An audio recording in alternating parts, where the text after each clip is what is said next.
उस व्यक्ति को भारतीय राजनीति में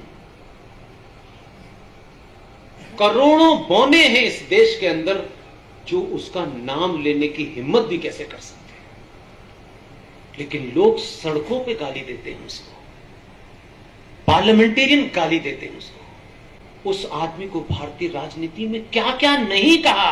और यह भी होता है कि कोई बहुत विद्वान आदमी गाली भी दे तो वो भी उसकी दुआ होती है, लेकिन चोटे उठाए जिनको अपने बाप का और नाना का पता नहीं है, वो जब गाली देते हैं तो हंसी आती है।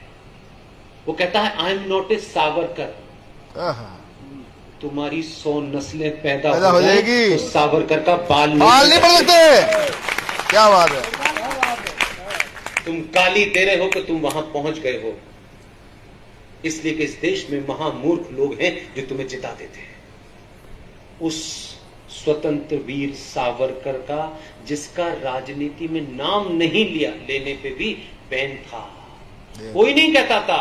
हिंदूवादी लोग भी बचते थे, सावरकर के बारे में नहीं बात करते थे। सावरकर हमारी सभ्यता का सबसे मजबूत पिलर है। सावरकर को जाने बगैर सावरकर में सुनी सुनाई कथाओं को मत सुनिए। सावरकर की मृत्यु कैसे हुई ये भी लोगों को पता नहीं है। उस सावरकर के बारे में बोलना पाप था, राजनीति में उसका नाम लेना पाप था। ये दौर चाणक्य चुनने का समय है, चाटुकार सुनने का समय नहीं। बहुत बढ़िया। उसकी क्या जाति है इस पे मत जाइए। जो पुरुषार्थी है वो पुरुषार्थी है, बस। इसी आदमी ने एक दिन जब ये कहा कि नई संसद बनेगी, तो पुरानी वाली तो लुटियंस ने बनाई थी, जो अंग्रेज थे दो। अब नई बनेगी तो लोगों ने कहा पता नहीं क्यों बनाना चाहता है। लेकिन आप सोचो कि कितनी छोटी सी बात थी जो उस संसद से जुड़ी हुई है। इसलिए उसने संसद बनाई। संसद में यह है कूलर लगे, वूलर लगे, लेकिन बैठेंगे तो चोटते ही।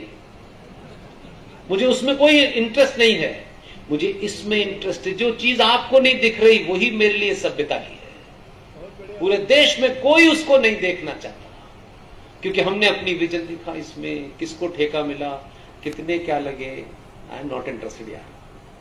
नई संसद बनाई, नई संसद में सनातनी हिंदू सभ्यता के तमिलनाडु से संगोल को लाके रखा। क्या बात है।